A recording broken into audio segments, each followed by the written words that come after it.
Hey, mamas.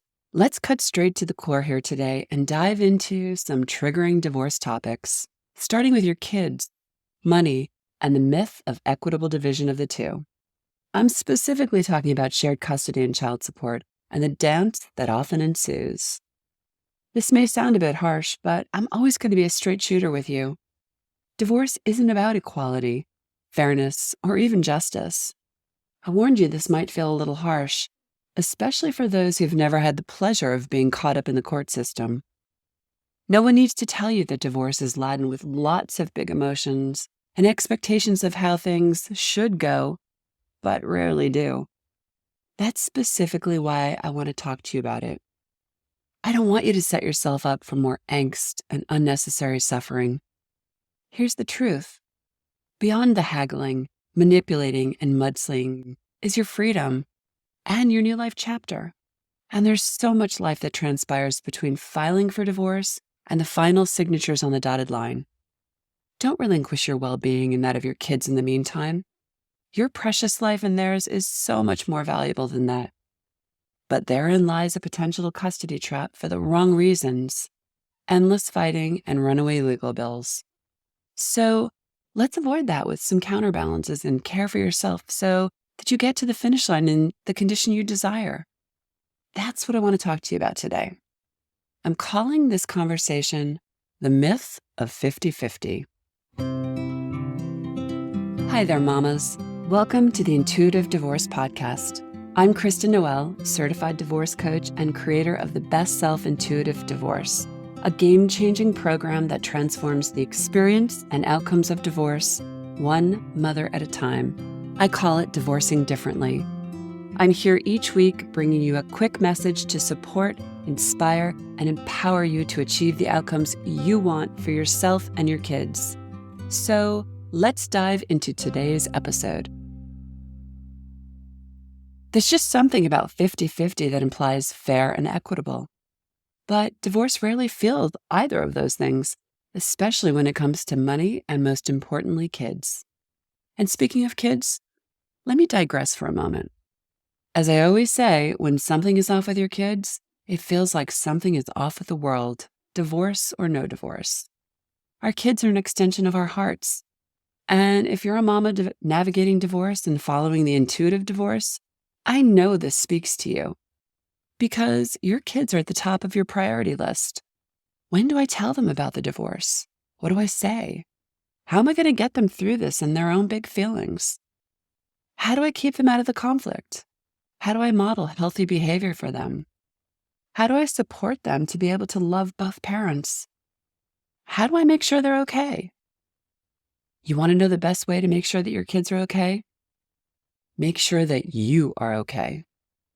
That may seem counterintuitive at first because you've likely been putting the needs of everyone else above your own for years, decades, maybe a lifetime, thinking that that's the most magnanimous thing to do, the way a good girl would respond. But continuous people-pleasing and running on empty doesn't change anything. It just sets you up for an inevitable fall, which may come in the form of a batshit crazy screaming fit. Hey, we've all been there and done that, but that just creates more pollution and a mess to clean up, whether it comes to your ex or your kids. The harsh reality is that in divorce, there's a lot that happens in between big dates. The filing dates, the court dates, the dates on your attorney's calendar, and all the questions from your kids, from the people around you, from colleagues, etc. It's so easy to get overwhelmed and lost in the shuffle. A lot of life, a lot of feelings, a lot of triggers, a lot of opportunity to be missed or seized. It can also come with a lot of guilt and overindulging your kids for the wrong reasons. Let's take a step back a moment. Here are a few little nuggets that may feel good to your nervous system. Slow down. You don't need to have the answer to everything, and you don't have to move at an unsustainable pace.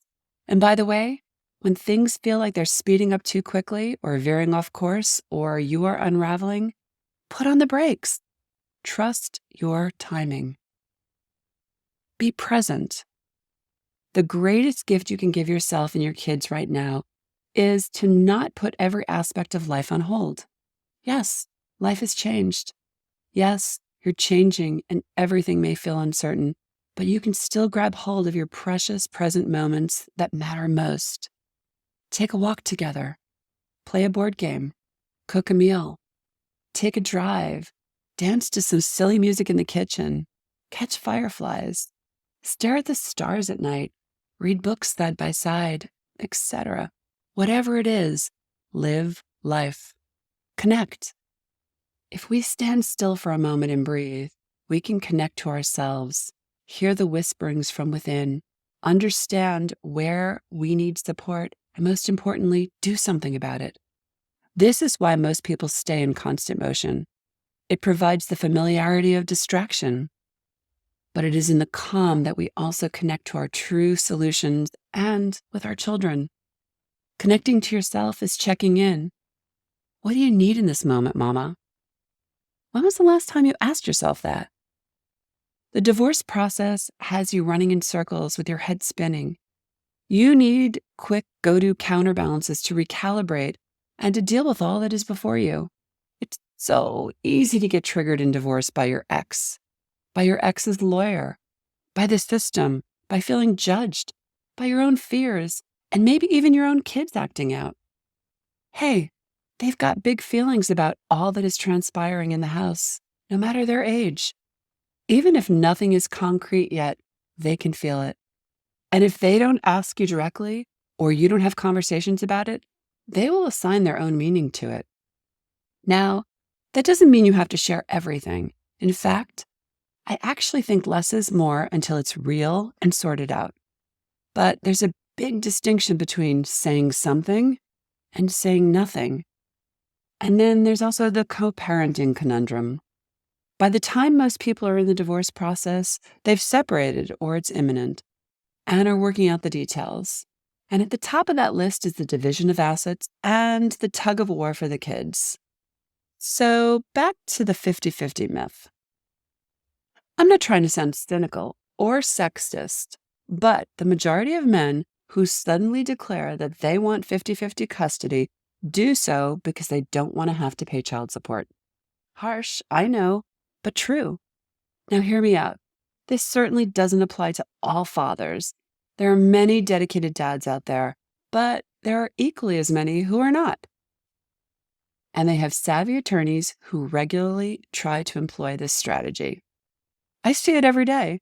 Dads who don't live with their kids, dads who don't care about spending quality time with their kids or supporting them financially, dads who are what we call the good time Charlie, who are more interested in soliciting their kids to their team than what is in their best interest of their children.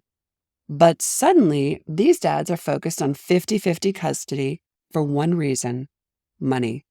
Sorry, but it's the oldest trick in the book. Again, there are plenty of good dads and moms out there that don't fall into this category and truly want the most fair and equitable time split with their kids for the right reasons. But not all of them fall into this category. So trust your instincts when you cross this juncture in your process. This honestly comes up all the time. Just recently, a mama nearing the end of her divorce process shared that her soon-to-be ex, who has been out of the house for 2 years while she worked, ran the household, and cared for 2 kids, teenagers no less, day in and day out, was faced with a demand for 50-50 custody and an abrupt shift for her kids. Now, in her case, he wasn't a bad dad per se, just an absentee one. When her kids both had their wisdom teeth taken out at the same time, he suddenly offered to help. My response to her was, when she shared that, if he wants to pay like he co-parents, let him parent like a co-parent. Ha. You want 50-50? You'll get 50-50, wisdom teeth and all. Oh, and by the way, Mama, there's one thing I want you to keep in mind. If what you agreed to initially doesn't work out, you can go back and have any agreement amended. Of course, we want to avoid involving lawyers in the court as much as possible once the final decree is signed. However, if it's not working, and you need to protect yourself. Just the other day, one mama who graduated our program wrote me that she had the split revised to reflect 60-40. Just know that this is always an option. All of this to say, divorce isn't just about feeling validated, heard, or receiving what you deserve. It's about reclaiming your power, realigning with your intuition, taking control of the process, declaring that your needs matter, and setting yourself free so that you can be the woman and mother you've always desired to be. And no court order, no amount of mudslinging, and no inequity of distribution can shift that or take that away from you. Only you get to decide how you're going to divorce and how you want to feel during all the in-between moments and beyond. Divorce skills are truly life skills that will forever change how you navigate the world. And don't worry if you're saying, yes, that's what I want, but I have absolutely no idea how to get there. This is what the intuitive divorce prepares you for. We walk beside you, hold your hand, remind you of your strength and goals, prop you back up when you falter, and guide you with tools and strategies to help you through the legal system and at home. If that sounds good to you, let's do this together. I'm just a phone call away. Thanks for listening to today's episode, but more importantly, for making this time for yourself. If you're a professional, independent mother facing off with divorce, struggling with your emotions, worried about your kids and your future, and want a better way to navigate it all, I've got 2 ways to completely change the trajectory of your divorce and your life starting today. The first is our free divorce workshop. In this training, you'll learn the 3 steps to get off the emotional roller coaster and take control of your divorce so you can save time, money, and heartache for you and your family. Simply go to intuitivedivorce.com/workshop. And the second way is to book a free strategy call with our team, where we'll dive into your situation, your struggles, what you really want, and outline a path to get you there. For a short video and the booking link, go to intuitivedivorce.com/call. Check it out, and I'll see you inside. Now I have a favor to ask you, Mama. If you enjoyed this conversation and were inspired in your own divorce, please subscribe to this podcast so you don't miss future juicy talks. And I'd be so grateful if you'd leave a review so together we can help other mamas walking in the same shoes.